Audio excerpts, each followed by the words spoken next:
한 해를 되돌아 볼 때마다 정말 아쉬움도 많이 있는 것 같습니다. 한 해 정말 우리가 이런 표현 많이 하잖아요. 껄껄껄. 더 용서할 걸, 더 사랑할 걸, 더 기도할 걸, 더 의심 없이 믿을 걸. 껄껄껄 거리면서 한 해를 살아오는데, 그럼에도 불구하고 그 모든 것 위에 생각해보면 덮으시는 하나님의 은혜가 더 크다고 믿습니다. 저는 특별히 올 한 해를 살아오면서 정말 하나님께 감사한 것들이 너무 많이 있었어요. 그 중에 제일 감사한 것은 여러분입니다. 여러분들이 함께 해주셔서, 여러분들이 함께 오륜교회를 아름다운 공동체를 만들어가 주시고 함께 예배할 수 있는 예배 공동체를 만들어 주신 여러분께 진심으로 감사드립니다. 한 해 동안 저희는 하나님 나라를 열망하라 라는 주제를 가지고 사도행전의 말씀으로 함께 해 왔습니다. 한 해 동안 사도행전을 묵상하다 보니까 한 해 동안 저의 가장 친구가 바울인 것만 같았습니다. 저는 개인적으로 혼자 있는 모든 시간은 거의 바울과 함께하고 있었습니다. 그러다 보니까 바울은 정말 대단한 사람이었고 정말 믿음에 좋은 친구였구나 라는 생각을 많이 하면서 한 해를 보내왔어요. 하나님의 나라를 열망하라, 이 주제는 하나님의 나라가 이 땅 가운데 임하기를 원하는 하나님의 사람들의 가장 강력한 기도 제목이 되는 것입니다. 하나님의 나라는 성경 전체 가운데 가장 분명한 선이 굵은 주제예요. 모든 성경이 하나님의 나라에 대해서 말해주고 있습니다. 하나님의 나라를 열망한다는 말은 어떤 말이냐면, 내가 살아가는 삶의 현장 가운데 하나님 나라의 가치, 그분의 윤리, 그분의 도덕, 그분의 성정체성, 그분의 가정생활, 모든 것들이 임하기를 원하는 마음입니다. 저는 정말 이 땅 가운데 살아가면서 그 하나님의 나라만 열망하고 그 하나님의 나라가 하늘에서 이루어지듯 우리의 삶 속에도 명확하게 이루어지는 하나님의 백성 되기를 축복합니다. 오늘은 사도행전 마지막 결론 28장의 말씀을 함께 대하면서 새해를 맞이하는 우리가 어떻게 새해를 맞이해야 될 것인가, 두 가지 주제를 가지고 여러분과 함께 말씀을 나누기를 원합니다. 첫 번째, 새해를 맞이하는 우리, 과거의 아픔을 털어내야만 합니다. 과거의 아픔을 털어내야만 합니다.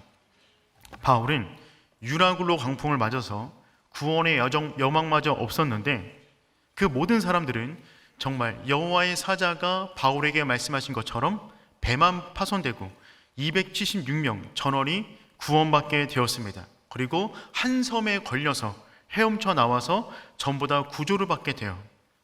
그 섬에 들어가 보니까 나중에 그 섬이 멜리데 섬인 것을 알게 되었습니다. 우리 1절 말씀 함께 읽어보겠습니다. 우리가 구조된 후에 나중에 보니까 그 섬이 멜리데였구나 하는 것을 알게 되었다는 것입니다. 지도를 보시면, 우리 오늘이 지나면 이 지도 또 언제 볼지 모릅니다. 아쉬운 마음으로 지도를 보시면 멜리데는 지금의 이탈리아 이 남쪽 하단 쪽에 위치한 아주 작은 섬입니다. 이 섬은 지금 이름으로는 몰타 섬입니다. 제주도의 6분의 1 정도 되는 아름다운 섬이에요. 지금 원래는 베닉스라고 하는 항구로 가려고 했다가 유라굴로 광풍을 만나서 800km 종이배처럼 쓸려 나와서 이 몰타 섬, 멜리다 섬에 정착하게 된 것입니다. 온몸이 젖어 있었어요. 온몸이 지쳤어요. 더군다나 겨울바람이 불다 보니까 너무나 몸이 추웠습니다. 그때 마침 원주민들이 나와서 이들을 위해서 아주 특별한 불을 피워줬어요. 몸을 따뜻하게 만들기 위해서. 그런데 불을 피워주고 있는데 그때 한 가지 사건이 벌어집니다. 바울이 불 앞에 장작더미를 넣으려고 던졌는데 그 장작더미에 뱀이 있었어요.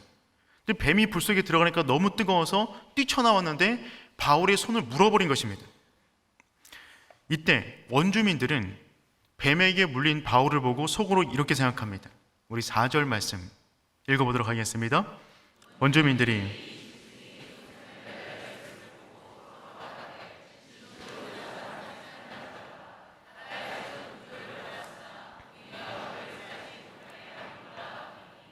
이 원주민들이 바울을 보고 뭐라고 생각했냐면, 이 사람이 운 좋게 유라굴로 광풍에선 살아남았는데, 이 사람 보니까 뱀에 물린 거 보니까 이 사람은 반드시 살인자일 것이다. 그러니까 이 뱀이 그를 물은 것이다. 그러니 이 사람은 곧 죽을 것이다 라고 생각했습니다. 그런데 바울은 그 뱀이 물렸잖아요. 아무렇지도 않게 툭 털어버립니다. 그리고 뱀을 불 속에 던져버렸어요. 그 다음에 이 원주민들은 바울이 어떻게 죽나 많이 지켜보고 있는 것입니다. 근데 바울은 너무나 아무 일도 없다는 듯이 그냥 손을 털어버리고는 그냥 할 일을 하고 있는 것입니다. 우리 6절 말씀 읽도록 하겠습니다.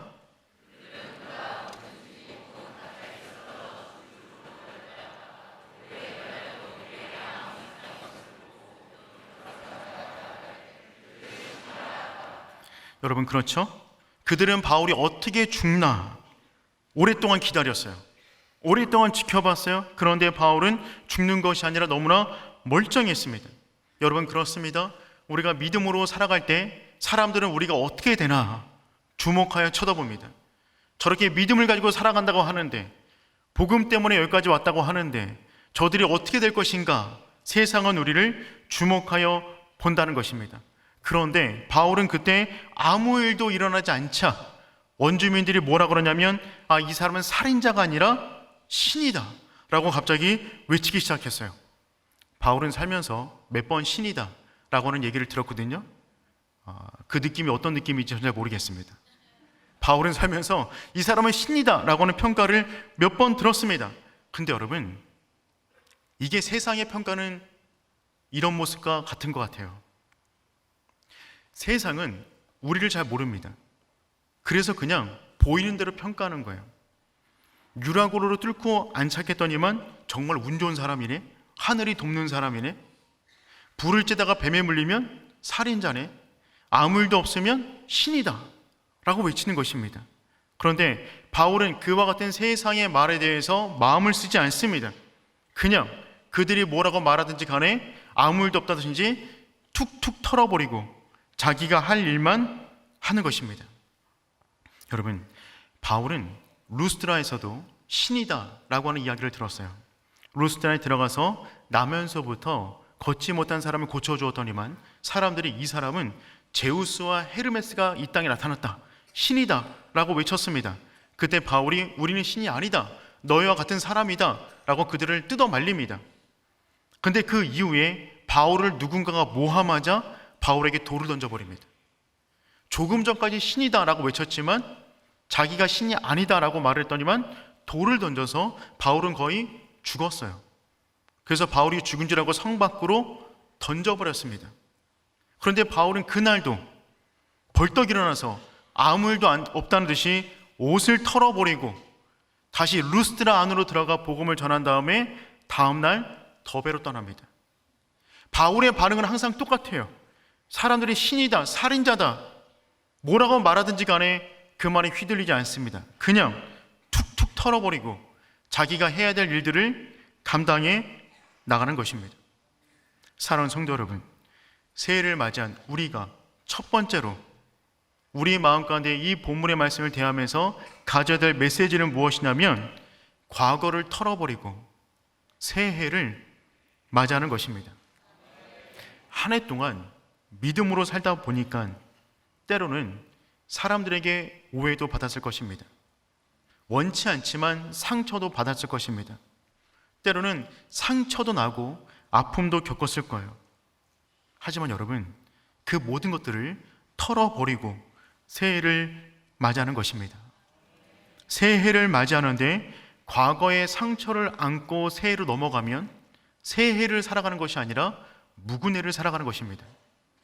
새해를 맞이할 때 새해가 새해될 수 있는 것은 우리 안에 있는 과거의 모든 상처와 아픔과 눈물과 그런 것들을 털어버리고 그 빈 마음으로 하나님의 은혜를 구하며 새해를 맞이하는 것이죠. 예수님께서는 승천하시기 직전에 마가복음 16장에서 제자들에게 다음과 같은 명령을 내리셨어요. 마가복음 16장 15절에서 18절까지 말씀 한번 읽어보겠습니다. 또 이르시되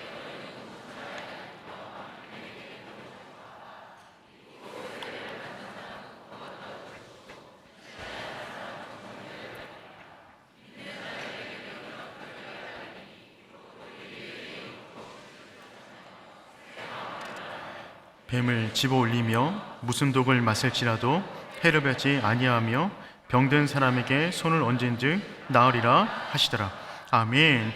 예수님께서 마가복음 기준에서 승천하시기 바로 직전에 주셨던 말씀인데 어떤 말씀이냐면 너희는 온 천하에 다니며 복음을 전파하라. 하나님 나라를 확장하라.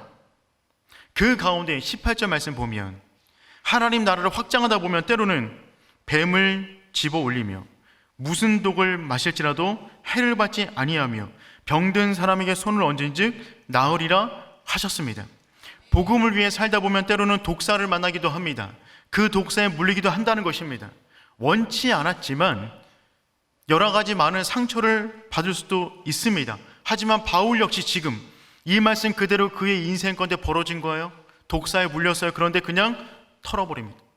아무 일도 없다는 듯이. 그는 지금 말씀에 따라 반응할 뿐입니다. 사람들의 평가에 따라서, 사람들의 어떤 반응에 따라서 반응하는 것이 아니라 말씀을 따라 그의 인생을 움직인다는 것입니다. 말씀을 따라 우리가 이 땅권에 살아가면 사람들은 그들이 살아가는 삶의 모습과 우리가 살아가는 삶의 모습이 다름을 느낄 수밖에 없어요. 그래서 때로는 바울의 인생처럼 저들은 신이다 라고 말했던 것은 우리와 차원이 다른 사람이다 라고는 표현을 그들은 신이다 라고 표현한 것이죠. 여러분 그렇습니다. 우리는 그들과 다른 가치와 다른 판단 기준과 다른 행동을 하고 살아가기 때문에 우리가 복음을 위해 살아간다면 분명 우리는 차원이 다른 사람처럼 보여지는 것이 맞습니다. 살아가는 삶의 가치가 다르기 때문에 그렇습니다. 그러다 보면 어려움을 겪을 수 있는 거죠. 오해를 받을 수도 있습니다. 상처를 받을 수도 있습니다. 하지만 여러분 기억하십시오. 다 털고 가는 것입니다. 그 모든 것을 안고 가는 것이 아니라 하나님 나라를 위한 인생을 살아가다가 겪는 모든 어려움들은 당연한 것이니 그것을 털고 나아가는 저와 여러분 되기를 축복합니다. 바울은 독사에 물렸으나 그냥 털어버려요. 독의 영향을 받는 것이 아니라 도리어 그 성에 보블리오라고 가장 높은 사람이 있었는데 그분의 집에 갔더니만 그분의 아버님이 열병과 이질에 걸려 있었어요. 바울은 그 독사 물린 손으로 그에게 안수하였더니 그 병이 낫게 됩니다. 이 말 역시 마가복음 16장에 나와 있는 그 말 그대로 이루어진 것이죠. 독을 마실지라도 해함이 없을 것이다. 기도한즉 나을 것이다. 여러분 바울은 말씀을 따라 움직였을 뿐입니다. 사랑하는 성도 여러분, 한 해 동안 우리가 말씀대로 살기 위해서 부단히 노력하셨다는 것 잘 알고 있습니다. 2025년도도 우리가 오직 말씀만 보고 살아가는 저와 여러분 되기를 축복합니다. 그렇게 우리는 계속해서 전진해 가는 거예요. 바울은 겨울바다 3개월을 다 보냈습니다. 이제 배를 타고 다시 한번 출발하는 것입니다. 우리 11절 말씀 한번 읽어보겠습니다. 석 달 후에 우리가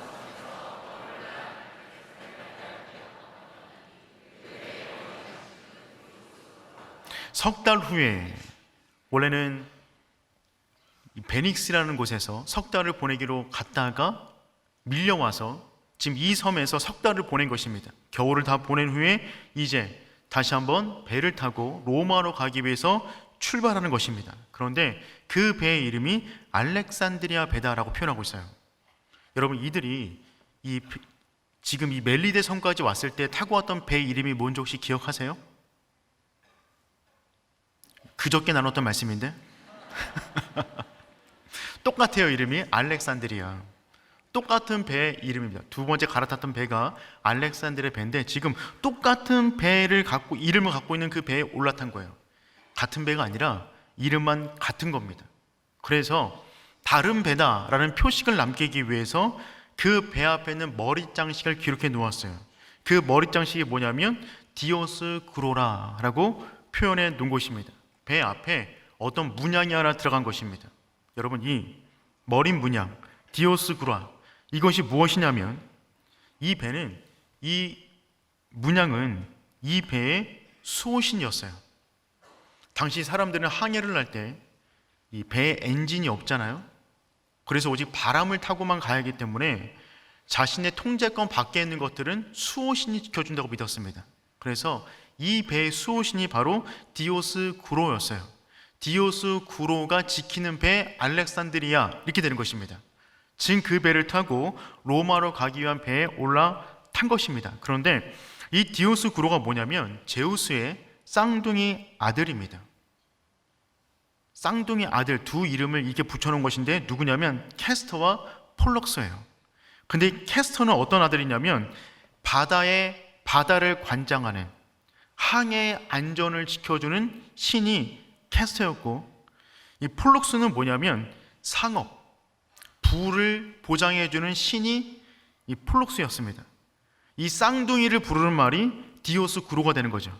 그러니까 이 배는 어떤 배냐면 항해 중에도 안전하고 물질에 불을 주는 배이다 라고 하는 상징을 지니고 지금 항해하고 있는 것입니다.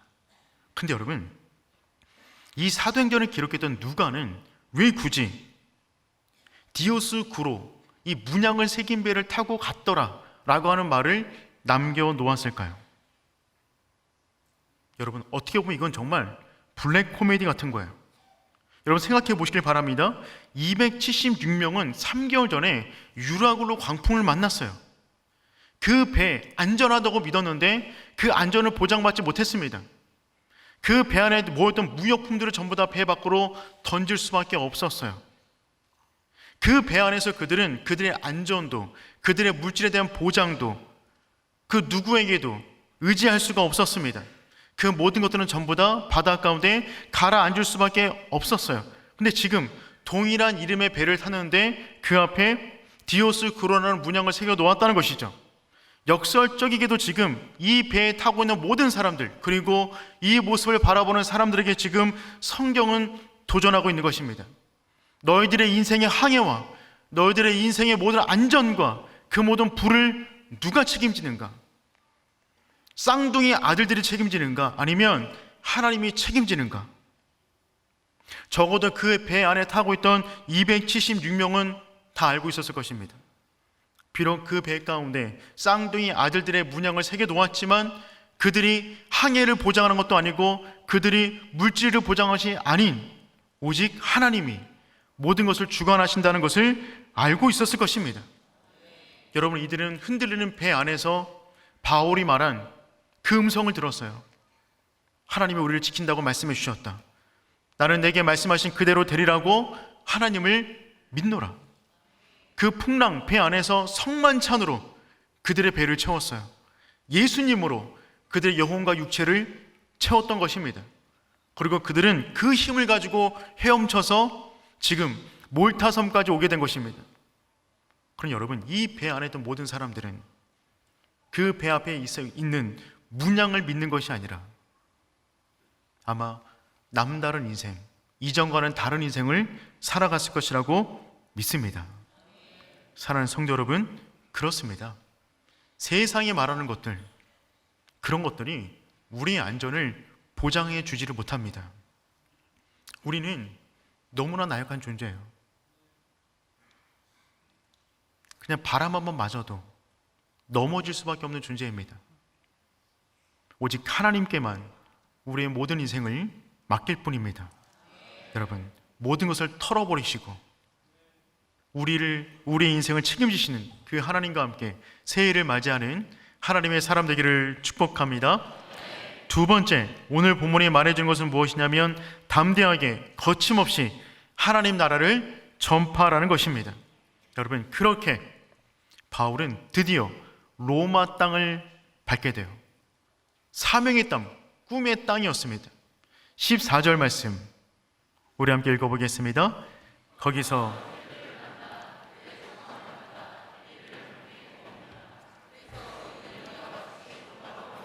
아멘. 이와 같이 로마로 가니라. 이 한마디 짧은 말에 바울의 전 인생이 들어가 있는 것입니다. 이와 같이 로마로 가니라. 저는 이 말씀을 묵상하는데 이와 같이 여기에 꽂혔어요. 이와 같이 네 마디 말에 바울 인생에 26년이 들어가 있는 것입니다. 바울은 이와 같이 로마에 드디어 당도하게 되었어요. 어떻게 바울이 이와 같이 로마에 오게 되었습니까? 그의 전 인생을 한번 5분 내에 정리해 보도록 하겠습니다. 바울은 예루살렘에서 대제사장의 허락을 받아 다메섹에 있는 예수 믿는 사람들 잡기 위해서 출발합니다. 근데 그곳에서 도리어 예수님에게 붙잡히게 됩니다. 사명을 받았어요. 너무 뜨거워진 바울은 바로 다메섹에서 복음을 전했지만 사람들의 핍박을 받아 그는 아라비아 광야로 가서 3년간 칩거 생활에 들어갑니다. 부르심을 받자마자 3년간 바로 칩거 생활에 들어간 거예요. 그 후에 다시 예루살렘에 오게 되었는데 또다시 핍박을 받아 자신의 고향인 다소로 가서 10년간 잊혀진 세월을 보내게 됩니다.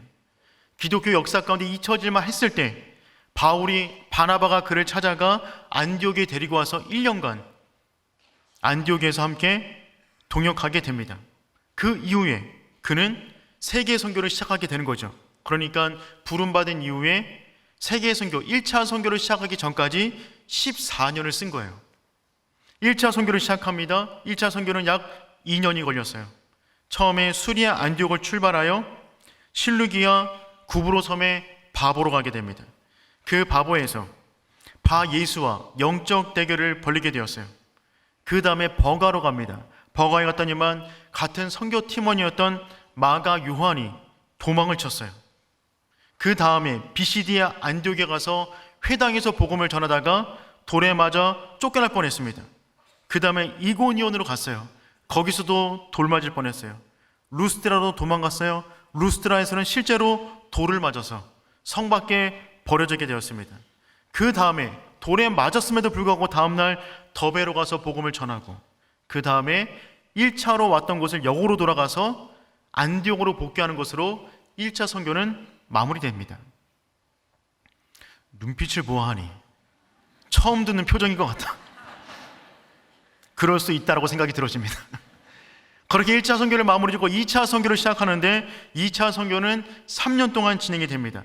예루살렘에서 출발하게 되었어요. 이때 출발하기 전부터 문제가 생겨서 바나바와 바울이 마가 요한을 데리고 갈 것이냐 말 것이냐 분쟁이 생겨서 둘은 갈라지게 됩니다. 이제 바울이 신라와 함께 선교를 가게 되는 것이죠. 바울은 길리기아 다소 자신의 고향으로 먼저 갑니다. 그 다음에 더베로 갔어요. 그 다음에 루스드라로 갑니다. 이 루스드라에서 영적 아들 되는 디모데를 만나게 되죠. 바나바를 잃은 다음에 너무나 좋은 동료를 얻게 되었어요. 그 다음에 이고니온과 비시디아 안디옥으로 갔어요. 그런데 2차 선교 동안에 이 중앙아시아를 도는데 성령께서 모든 방향을 다 막으셨어요. 그래서 결국 바울은 드로아에서 성령의 부르심을 기다리고 있었는데 마게도냐 환상을 보고 빌립보로 넘어가게 됩니다. 유럽의 첫 성이었어요. 그곳에 갔더니 귀신 들려 점치는 여인이 있었는데 그 여인을 고쳐줬다는 이름 때문에 명분 때문에 태형을 당하고 감옥에 들어가게 됩니다. 찬송하고 기도하여 기적적으로 풀려나게 되었어요. 그 다음에 데살로니가 가서 3주 동안 복음을 전합니다. 사람들이 또 바울을 잡으려고 쫓아오니까 베레아로 도망쳤어요. 베레아 사람들은 마음이 정말 너그러운 사람들이었어요. 말씀을 너무나 잘 들었어요. 어느 교회처럼? 그건 기억하시는군요. 근데 거기까지 사람들이 쫓아오자 있을 수가 없어서 아덴으로 홀로 도망칩니다. 그곳에서 선교팀원을 만나기로 했는데 혼자 복음을 전하다가 아레오바고 법정에 서게 되죠. 그 다음에 어쩔 수 없이 고린도로 또 홀로 가게 됩니다. 지친 바울, 고린도에서 취업하기 위해서 한 곳을 찾아갔다가 아굴라와 브리스길라를 만나게 되죠. 그리고 갱그레아에서 머리를 깎고 2차 선교를 복귀함으로 마무리됩니다. 3차 선교 4년이 걸렸어요. 다시 안디옥에서 출발합니다. 그 다음에 에베소로 갔어요. 에베소는 너무나 좋은 곳이었어요. 2년 동안 두란노 성전에서 두란노 학당에서 회당에서 사람들을 계속해서 가르쳤습니다. 그가 손수건과 아치마를 얹고 기도만 해도 사람들이 낳는 놀라운 일들이 에베소에서 벌어졌어요. 영적 대붕이 일어나서 마술사들이 마술책을 불사르기까지 했습니다.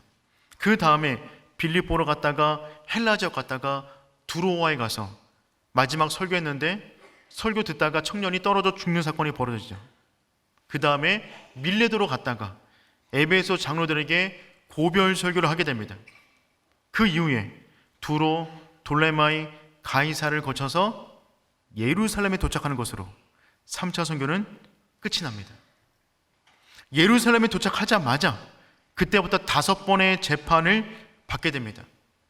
5번의 재판 받는 동안에 3년이 지나갑니다. 예루살렘에서 2번, 가이사라에서 3번 재판을 받아요. 그렇게 3년이 흘러갔어요. 그리고 이제 3년이 지나서 예루살렘에서 배를 타고 출발하는 것입니다. 가이사라, 시돈, 무라, 미항까지 갔다가 베니스로 가려고 했는데 유라굴로 강풍을 만나서 멜리다까지 끌려오고 이제 멜리다에서 3개월 보낸 다음에 로마로 입성에 들어가는 것입니다. 이 모든 과정이 이와 같이에요. 우리가 1년 동안 살펴본 내용입니다. 이와 같이 선교 떠나기 전에 14년, 1차, 2차, 3차 총 9년, 로마에서 3년, 도합 26년. 다메섹 도상에서 부름받은 이후에 그는 이와 같이 26년의 세월을 보낸 이후에 로마에 드디어 들어가게 됩니다. 사랑하는 성도 여러분, 하나님은 이와 같이 우리를 인도하십니다. 우린 다 몰라요. 바울이 알았을까요? 몰랐어요. 1차, 2차, 3차 로마 재판 등등을 살펴보았지만 바울 뜻대로 된 것은 하나도 없었습니다. 그는 가는 곳마다 쫓겨다녔어요. 계획대로 안 됐단 말입니다. 모든 길은 막혔어요. 로마로 가려고 몇 번 시도했지만 다 막혔어요. 결국 죄수의 몸으로 로마로 들어가게 됩니다. 하지만 이와 같이 그 모습으로 들어가는 것이 가장 안전하고 가장 빠르게 복음을 전할 수 있는 방법이 되었던 것입니다. 바울도 몰랐어요. 믿고 갈 뿐입니다. 사랑하는 성도 여러분, 하지만 중요한 것은 우리 인생 가운데 쓸모없는 시간은 없다는 것입니다. 이와 같이 그 모든 과정을 통과하여 모든 것이 합하여 하나님의 아름다움이 그 인생 가운데 만들어지는 것입니다. 우리 인생 역시 마찬가지예요. 내가 알지 못하는 일들이 지금까지 있었을 것입니다. 지금도 그런 순간을 보낼 수 있어요. 2025년도도 그런 시간 보낼 수 있습니다. 하지만 기억하십시오. 모든 순간이 결정적인 시간입니다. 모든 순간이 하나님이 계획하신 시간이 되는 것입니다. 우리 역시 이와 같이 그 약속의 땅을 밟게 되는 줄 믿습니다. 그 땅에 들어온 바울, 그는 이태 동안 셋집에 머물며 오는 모든 사람들을 맞이하며 그들에게 하나님의 말씀을 전파했어요. 31절 말씀 우리 다 같이 한번 읽어보겠습니다.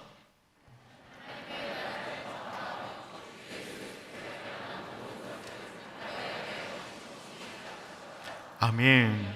그는 이태 동안 셋집에 머물며 갇혀 있었지만 그럼에도 불구하고 그는 갇힌 사람처럼 보이지 않습니다.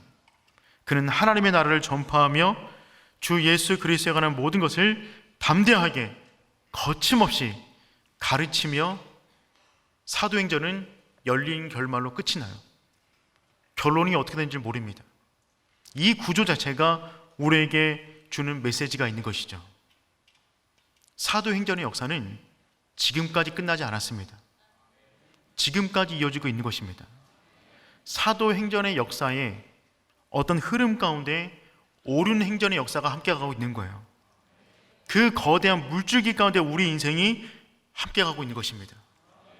사랑하는 성도 여러분, 우리는 그 항해를 계속해야 되는 줄 믿습니다. 2025년 우리가 어떻게 맞이해야 될까요?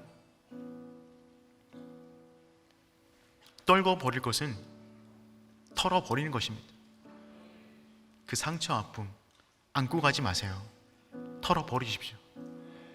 이와 같이 인도하실 그 하나님을 신뢰하시길 바랍니다. 하나님께서 우리 인생을 이와 같이 아름답게 하실 것을 믿습니다.